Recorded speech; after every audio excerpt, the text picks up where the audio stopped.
धर्मानुरागी आत्मन साथियों, जय जिनेन्द्र, नमस्कार। त्योहारों का मौसम चल रहा है और त्योहारों के मौसम में दो प्रकार की बातें देखने को मिलती हैं हमारे स्वभाव में। एक तो हमें त्योहारों के मौसम में कुछ रंगीन मिजाजी आ जाती है, अच्छा खाना, कुछ डिफरेंट लाइफ स्टाइल, कुछ रूटीन बदल जाता है हमारा। और दूसरा क्या कि हम थोड़े समय के लिए धार्मिक बन जाते हैं। हमें इस लोक के साथ परलोक भी दिखने लग जाता है। हाँ, दिखता तो है हमेशा, पर त्योहारों का एक जो पर्टिकुलर टाइम होता है ना, उसका एक प्रभाव होता है और उस प्रभाव से थोड़ा रुचि बन जाती है। हाँ भाई, क्या होगा, मौत तो आनी है, जाना है, सबको जाना है, कुछ लेके नहीं जा सकते। हाँ तो कुछ धर्म ही कर लें, कुछ पुण्य ही कर लें, ऐसी भावना बन जाती है। और तपस्या, त्याग, ये भी किसी न किसी क्वांटिटी में कर ही लेते हैं। लेकिन जैन धर्म में, जैन दर्शन में जहाँ तक है, त्योहारों का मौसम विशेष तप त्याग के साथ मनाते हैं और भूख भी बढ़ जाती है और साथ में रस भी बढ़ जाता है आत्मा का। अब कहेंगे, आत्मा की रुचि बढ़ने से भूख बढ़ती है या घटती है? अभी तो मैंने कहा था कि आत्मा की रुचि बढ़ती है तो तप त्याग की इच्छा होती है, आचरण होता है, और अभी मैं कह रही हूं कि रस बढ़ता है। हाँ, मैंने अभी कहा था और मैंने अभी ये बात भी कही है, दोनों में विरोध नहीं है। देखिए, मैं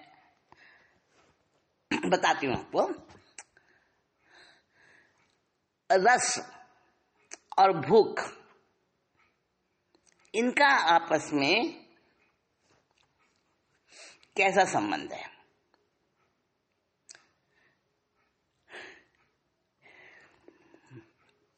मतलब रस बढ़ता है तो भूख बढ़ती है, भूख बढ़ता है, भूख बढ़ती है तो रस बढ़ता है, ऐसा है? अथवा के उल्टा संबंध है, व्युत्क्रमानुपाती? समानुपाती और व्युत्क्रमानुपाती दो प्रकार की बातें होती हैं। व्युत्क्रमानुपाती का मतलब है कि विलोम संबंध, भूख घटे तो रस बढ़े, रस घटे तो भूख बढ़े। कौन सा संबंध है ना? उलझना नहीं है। भूख के बढ़ने के साथ रस बढ़ता है या घटता है? सीधा सा प्रश्न है। हाँ, हम इस प्रश्न का जवाब आज सोचेंगे, साथ में बैठ के इस पर थोड़ी चर्चा करेंगे। भूख और रस, पहले हम ये समझें कि भूख है क्या, भूख लगती क्यों है, क्या होती है भूख? देखिए, भूख क्या होती है, भूख का मजा क्या है, भूख की अनुभूति क्या है, भूख का दर्द क्या है, ये तो हम पूछें उन पुण्यहीनों से जो इस संसार में आए हैं और जिन्हें पेट भर रोटी नसीब नहीं होती, और जो चांदी का चम्मच लेके पैदा हुए हैं, सब तरह की सुविधाएं जिनको मिली हुई हैं, उनको नहीं पता भूख क्या होती है। हाँ, एक बात और है, भूख हमने एक ही तरह की भूख को समझा है अभी तक, यानी पेट में भूख लगी और रोटी, जिसको कहते हैं क्षुधा, क्षुधा की वेदना, हमने उसी भूख को समझा है आज तक। और वो ही भूख हम भूख समझते हैं, बाकी भूख हम भूख नहीं समझते। ऐसा नहीं है, ऐसा नहीं है, क्योंकि क्षुधा वेदनी के साथ साथ बहुत तरह की भूख होती है। और क्षुधा वेदनी यानी भूख की वेदना, वो तो मैंने कहा ना कि जाके ना पैर फटी बिवाई, वो क्या जाने पीर पर आई। हम तो घड़ी देखकर, मौका देखकर, वस्तुएं देखकर खाते हैं। कौन? हम जिनको सब कुछ मिला हुआ है, उनको नहीं पता भूख की क्या फीलिंग होती है। और जो बेचारे गरीब होते हैं ना, उनको पूछो जरा, अगर भूख लगी हो जोरदार कड़ाके की, तो उस समय तो जो मिल जाए, जैसा मिल जाए, वो खा लेते हैं। और नहीं मिले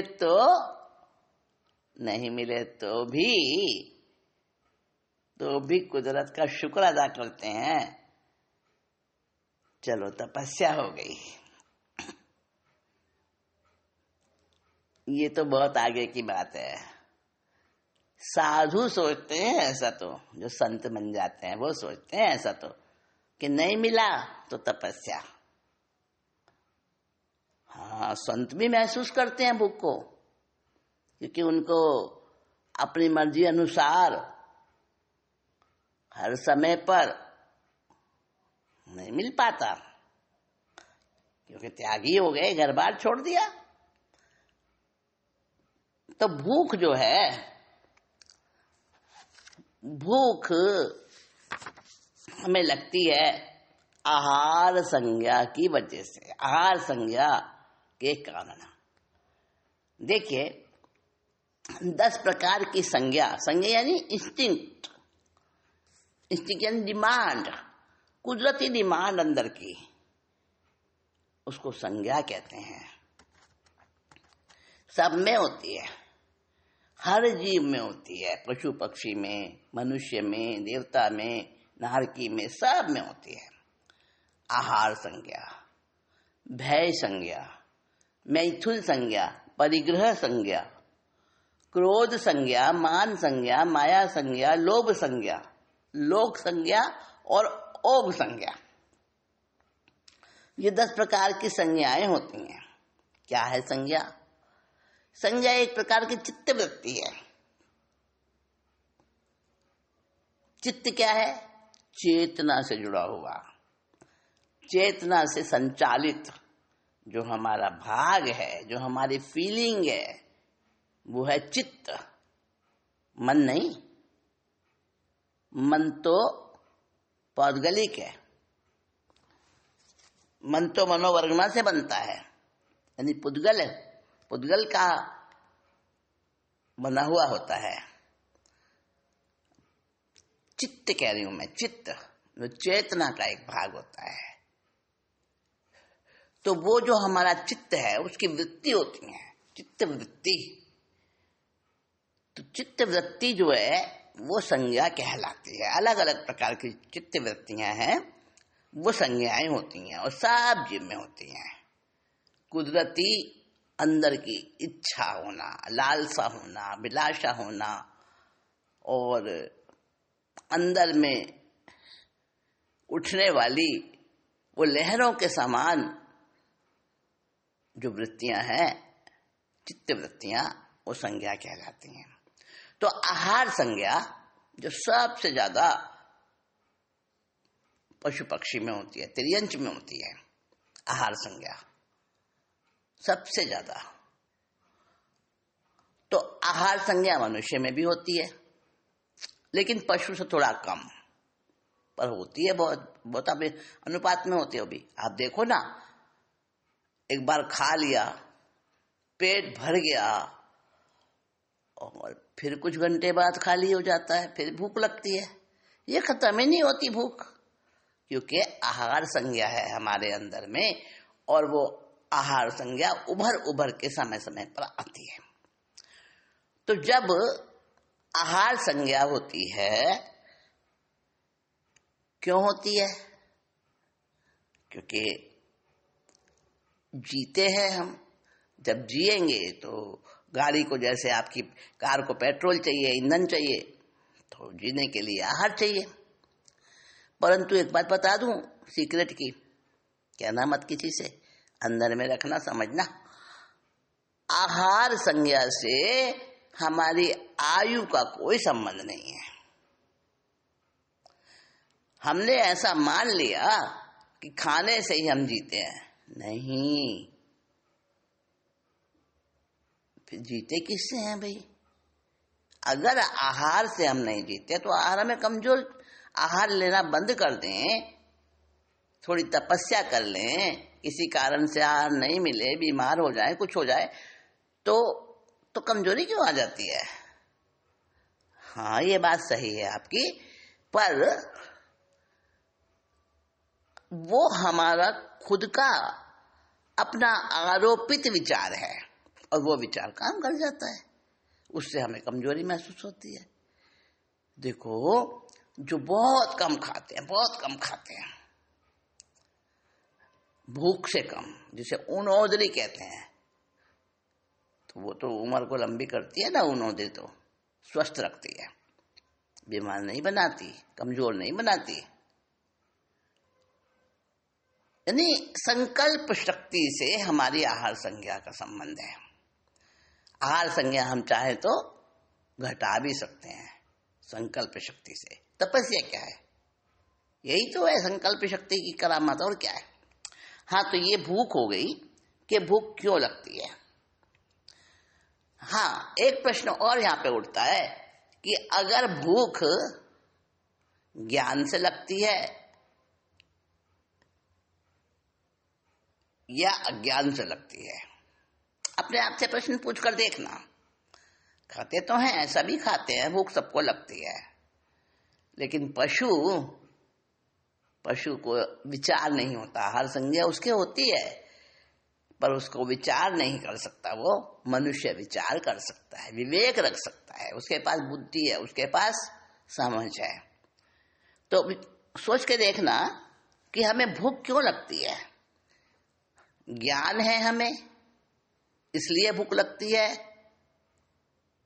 अच्छा, अगर हमें ज्ञान है इसलिए भूख लगती है, ज्ञान के कारण भूख लगती है, तो आत्मा को लगती है क्या भूख? आत्मा ने कभी कुछ खाया? ज्ञान तो आत्मा में है। हम जितने भी जीव हैं, मनुष्य भी उनमें शामिल है, तो हम जीव कहलाते हैं। और जीव का मतलब है आत्मा और पुद्गल दोनों का मिश्रण, यानी कर्म से बंधा हुआ सांसारिक जीव। तो हम मिश्रण है। तो अगर हमें आत्मा के कारण भूख लगती है, क्योंकि उसमें हमारे अंदर आत्म तत्व है, चैतन्य है, तो अगर चैतन्य के कारण भूख लगती है, तो आत्मा तो उसे तो कभी कुछ खाया ही नहीं आज तक, कभी एक बूंद पानी नहीं पिया आत्मा ने आज तक, तो आत्मा को तो भूख नहीं लगती। ये आप भी इससे सहमत होंगे। तो हमारे अंदर जो आत्मा का अंश है, उसकी वजह से भूख नहीं लगती, मतलब ज्ञान की वजह से भूख नहीं लगती। तो अज्ञान की वजह से भूख लगती है, ऐसा सोचे।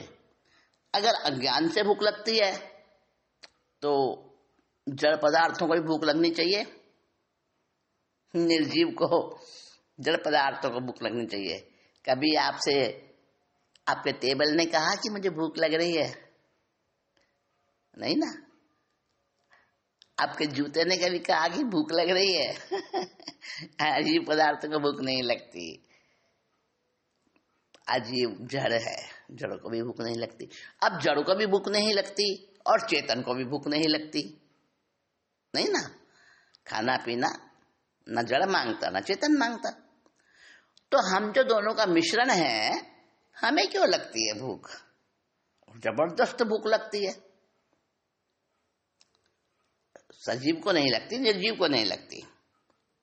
देखिए बात ऐसी है, भूख किसी भी पदार्थ की, किसी भी वस्तु की, खाने की नहीं। क्या यश की भूख नहीं होती? सम्मान की भूख नहीं होती? पद की, प्रतिष्ठा की भूख नहीं होती? होती है ना।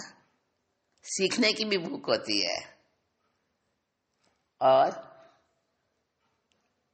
बहुत सारी चीजों की भूख होती है, पद की, धन की, और सेक्स की भी भूख होती है। हाँ, जो जो हमारे अंदर से डिमांड उठती है वो सब भूख है। तो हम जो मिश्रण है, जीव और अजीव का मिश्रण है हम सब, तो सजीव भी हैं, हम निर्जीव भी हैं, दोनों का हम मिक्सचर है। तो मिक्सचर को भूख क्यों लगती है, जब न सजीव को भी नहीं लगती, निर्जीव को भी नहीं लगती भूख? इसलिए लगती है कि हमारे ज्ञान की धारा अंदर में रहे हुए, मतलब ज्ञान की धारा का मतलब चेतना। चेतना होगी वही तो ज्ञान होगा ना। तो हमारी चेतना की धारा जब अंदर में रहे हुए वेदनीय कर्म के साथ मिलकर उदय में आती है, तब भूख लगती है। क्षुधा वेदनीय कर्म होता है एक, क्षुधा वेदनीय है। क्षुधा यानी भूख, भूख की वेदना होती है, भूख का वेदन होता है, भूख की तकलीफ होती है, पीड़ा होती है। मैंने कहा ना शुरू में ही कि जिनको आगे से आगे मिलता है वो नहीं समझ सकते वो फीलिंग क्या होती है, वो वेदना क्या होती है। जिन बेचारों को मिलता नहीं है ना, वो ही समझते हैं, या साधु संत, लेकिन वो उसको बहुत ज्यादा गहराई में लेते नहीं है, सोचते थे तपस्या हो गई, नहीं मिला तो भी बढ़िया। तो उस वेदना को वेदन नहीं करते। पर बात यही है, क्षुधा वेदनीय कर्म के उदय से हमें भूख लगती है। ये तो हो गई भूख की बात। अब मैंने कहा रस, भूख के साथ जुड़ा हुआ है रस। रस का क्या संबंध है? देखिए रस होता क्या है, रस समझते हैं आप? रस किसे कहते हैं? हाँ, जैसे आम में रस होता है, जैसे गन्ने का रस होता है, मीठा मीठा, बड़ा अच्छा लगने वाला, और सबके अंदर पैदा होने वाला रस, समय समय पर रस पैदा होता है। भूख लगी हो तेज, समझो, और खुशबू आ रही है बड़े अच्छे अच्छे पकवानों की, मुंह में पानी आ जाता है ना। अपना प्रिय पदार्थ अगर थाली में आ जाए तो जल्दी से उसी की तरफ पहले हाथ बढ़ता है खाने के लिए। वो जो जीभ ललचाती है ना, उसके लिए वो पानी आ जाता है जीभ के अंदर, वो रस, वो तो चल समझो सब समझ लेंगे। लेकिन रस एक ऐसा पदार्थ है, एक भावना है, एक ऐसी इच्छा है जो अपनी खास अनुकूल वस्तु मिलने की तलब में रस उत्पन्न होता है। गीता का नाम तो सबने सुना होगा। गीता में एक श्लोक आता है, होते विषय सब दूर हैं, आहार जब जन त्यागता, रस किंतु रहता, ब्रह्म को कर प्राप्त वह भी भागता। देखिए समझिए, बहुत गहरी बात कही है। जब कभी आहार का त्याग हो जाता है अपनी इच्छा से, संकल्प शक्ति पूर्वक, किसी के मारने पीटने या रोकने से नहीं, हम अपनी इच्छा से खुद समर्थ हैं, आपके पास में आहार है, सब कुछ परिस्थितियां अनुकूल हैं, फिर भी हम तपस्या कर लेते हैं। आज मेरे एक आशना, एक ही टाइम खाना है। अब भूख तो लगेगी अपने टाइम पर, सुबह ब्रेकफास्ट के टाइम पर भूख लगेगी। उस समय अपने आप को रोकते हैं संकल्प शक्ति से, नहीं, मेरे प्रत्याख्यान किया हुआ है, मैंने इसका नियम आज के लिए नियम दिया हुआ है कि मुझे एक ही टाइम खाना है। नहीं, मन शांत रहे, अपने मन को रोकते हैं ना, शिक्षित करते हैं उसको। और तपस्या, एक आसना किया है या उपवास किया है, आज खाना ही नहीं है, तो मन को रोक लेते हैं। तो यही बात कही है, होते विषय सब दूर हैं, आहार जब जन त्यागता। जब आहार का त्याग कर लेते हैं अपनी इच्छा से, तो बाकी विषय भी, मतलब आहार का जो रस होता है, जो स्वाद की एक खींच होती है, खींचतान होती है स्वाद के लिए, वो सब समाप्त हो जाती है। कितनी देर? जितनी देर के लिए हमने वो नियम लिया है। होते विषय सब दूर हैं, आहार जब जन त्यागता। और अंदर में कल्पना शक्ति चलती रहती है। हाँ, जब हम अपना ये पारंग जो हमने नियम लिया है, व्रत लिया है, इसको पूरा करेंगे, क्या क्या खाएंगे, देखो भाई ऐसे ऐसे बना देना, है ना। अंदर मेरे रस तो चलता है ना, परंतु वो बाहर में प्रकट नहीं होता, उसका विचार चलता है पर क्रिया नहीं होती उसकी। इसी को कहा होते विषय सब दूर हैं, आहार जब जन त्यागता। ठीक है, रस किंतु रहता, अंदर में तो रस इकट्ठ बैठा हुआ है ना, रस थोड़ी खत्म हो गया। तभी तो खाने के लिए कल्पना में रहता ना, ये खाएंगे जब हमारा पूरा होगा, पालना करेंगे। तो रस किंतु रहता, ब्रह्म को कर प्राप्त वह भी भागता। और जब अपना आत्मस्वरूप समझ में आ जाता है, आत्मा से जुड़ जाता है, तो वो रस भी समाप्त हो जाता है। बाहर की चीजों में जो हमें रस आता है ना, पदार्थों में, वो रस भी खत्म हो जाता है। अब मैंने शुरू में ही कहा कि भूख बहुत प्रकार की होती है, तो जहां जहां जैसी जैसी भूख है, उससे रिलेटेड वैसा वैसा रस है। जैसे जैसे यश की, मान सम्मान की भूख है। अब मान सम्मान ऐसे मिलता है, आओ जी, अरे ये इनकी क्या बात पूछते हो, बड़े विद्वान हैं, बड़े दयालु हैं, बड़े दानी हैं, इनके तो ऐसे, जो तुम्हारे, वही तो रस है अपनी प्रशंसा का, अपने सम्मान का। आगे आगे बिठाया जाता है हर सभाओं में, हर जगह जो अपने को इज्जत दी जाती है, इज्जत अफरोज की जाती है, वो वही तो रस है। और सेक्स का रस,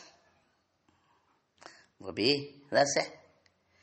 रस का मतलब एक तरह का आनंद की अनुभूति, वो रस है।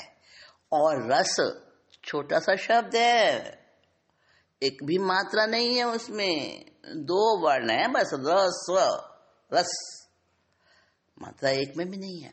और इतना छोटा सा शब्द है, और इसके अंदर पूरा संसार समाया हुआ है रस के अंदर।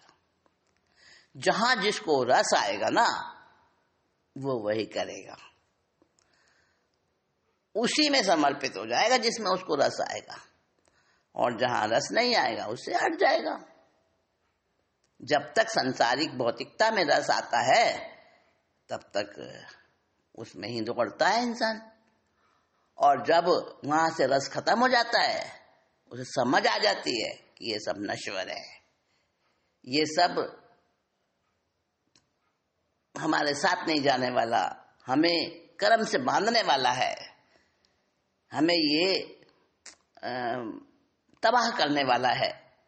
जब ये सब चीजें समझ में आ जाती हैं, धर्म से जुड़ जाता है, आत्मा से करीब आने लगता है, तब उसका भौतिकता से रस छूट जाता है और अपने आप से रस वो और बढ़ता जाता है, जुड़ता जाता है।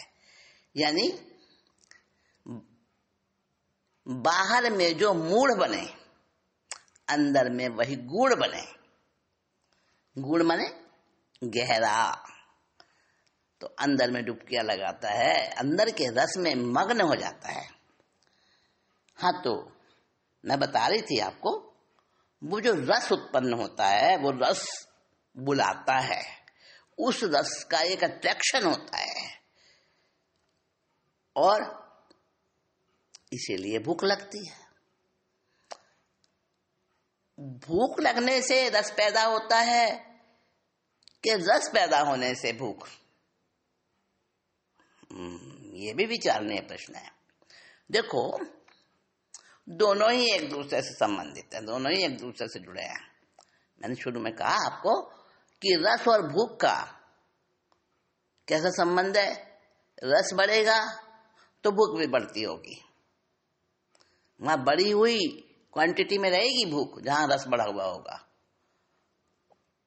और जहां भूख घट रही है, इसका मतलब समझ लो कि रस घट रहा है।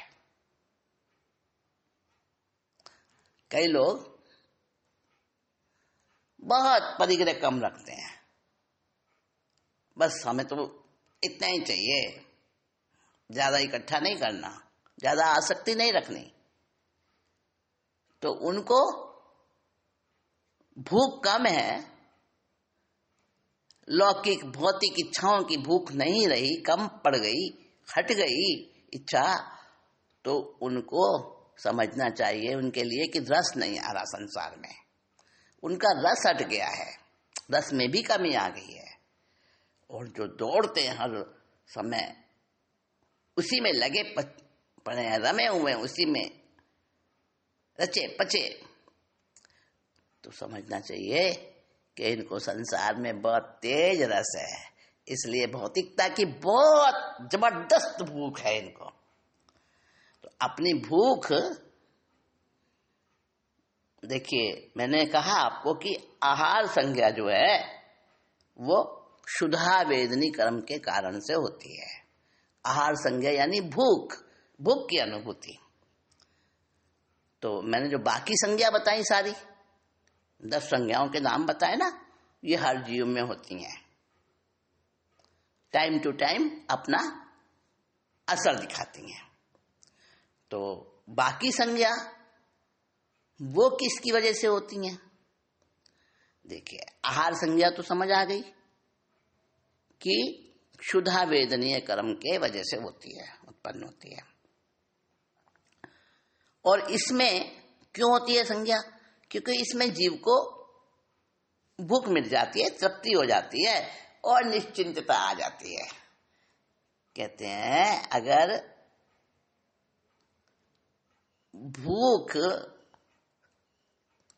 भूख जो है शांत हो जाए, प्यास शांत हो जाए, तो कितनी तृप्ति होती है ना। तो आहार संज्ञा में क्या होता है, जीव को आहार संज्ञा पूरी होने पर उसका रस जब उसको मिल जाता है तो उसमें तृप्ति और निश्चिंतता होती है। और भय संज्ञा क्यों होती है? क्योंकि भय संज्ञा में जीव सुरक्षा की अनुभूति करता है। जहां जिसको डर लगेगा तो वो इकट्ठा करेगा साधन, जितने भी ये हथियार है ना,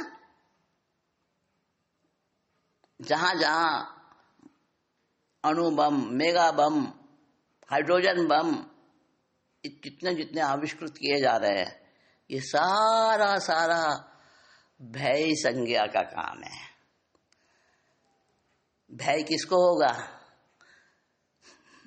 और भय होगा तो सुरक्षा करी जाएगी, जितनी भी सुरक्षा होती है वो भय के कारण होती है। तो भय संज्ञा सुरक्षा की वजह से होती है, सुरक्षा की अनुभूति होती है भय संज्ञा के रस को पूरा करता है जब।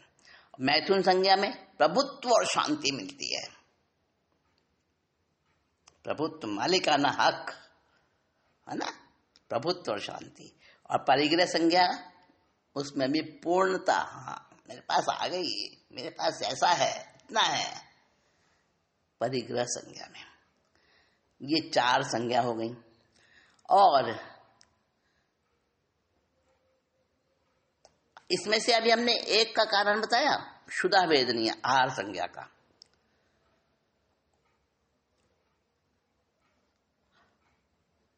अब क्रोध, मान, माया, लोभ, ये किसकी वजह से आती हैं? मोहनी कर्म के कारण। वो तो वेदनी कर्म के कारण से है। आहार संज्ञा किसकी वजह से उठती है? वेदनी कर्म के वजह से। और क्रोध, मान, माया, लोभ, ये भी तो संज्ञाएं है ना 4। तो ये मोहनी कर्म के कारण होती हैं। 8 हो गई। और एक हमने बताई लोक संज्ञा, एक बताई ओग संज्ञा। तो ये दोनों, ओग संज्ञा जो है, ओग संज्ञा का मतलब तो है भेड़ चाल की तरह संसार जैसा करता है, मैं वैसा कर लूं, जो उनका होगा जो मेरा हो जाएगा, सबके समान स्रोत में बहना, तिनके की तरह। ओग संज्ञा, इसका कारण ओग संज्ञा होती है। लोग क्या कहेंगे, नहीं, हम जो है संसार जैसा चलता है, जैसा संसार में समाज में, उसी के अनुसार चलना। ये दर्शनावर्णी कर्म के क्षयोपशम से होती है।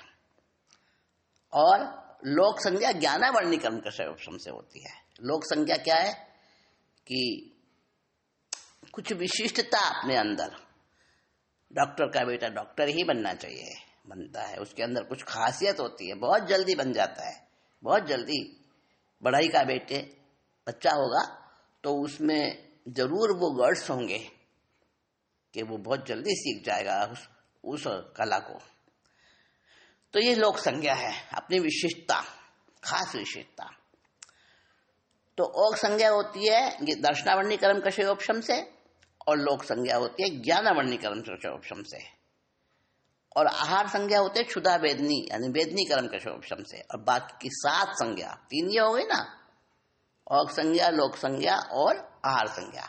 बाकी 7 संज्ञा जो है वो सारी मोहनी कर्म के उदय से होती हैं। तो मोहनी कर्म का उदय, मोहनी कर्म खास है, 8 कर्मों में सबका राजा है। तो भूख क्यों लगती है? क्योंकि अंदर में रस की इच्छा पड़ी हुई है। जब वो रस की इच्छा प्रबल होती है तो उसी प्रकार की भूख लगती है, जैसा रस पैदा होता है। मैंने कहा रस जो है, सभी संसार में जितनी भी अच्छी बातें, जितनी भी बुरी बातें, सबके साथ में रस का संबंध जुड़ा हुआ है। जहां रस आता है वैसा इंसान, कोई जीव वैसा ही करता है। अब शेर है, उसको दहाड़ने में सब्जी मुझसे डरते हैं, शिकार करता है, उसमें उसको रस आता है।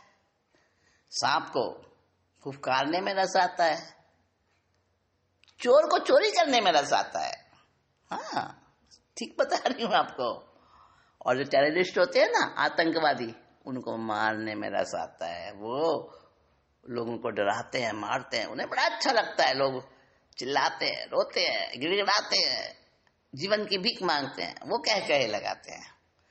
हाँ, तो जिसको जैसा जहां रस आएगा वो वैसा ही कार्य करेगा। तो रस जीवन के साथ जुड़ा है, हर क्रिया के साथ जुड़ा है। और हमारी संज्ञाएं वो रस और भूख के साथ जुड़ी हैं। हम अपने हर क्रियाकलाप को अगर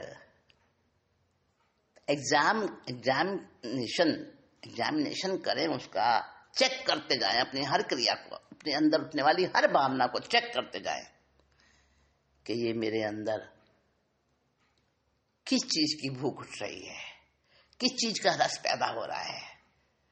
और उसकी छंटनी करते जाएं साथ के साथ, तो बहुत सारे कर्मों से, बहुत सारी बातों से, बहुत सारी तकलीफों से हम बच सकते हैं।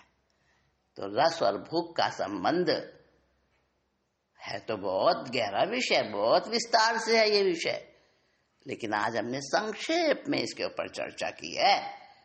और आप अपनी हर क्रिया के अंदर चेक करते रहना अपने रस को, और चेक करते रहना अपनी भूख को, बस इसके साथ।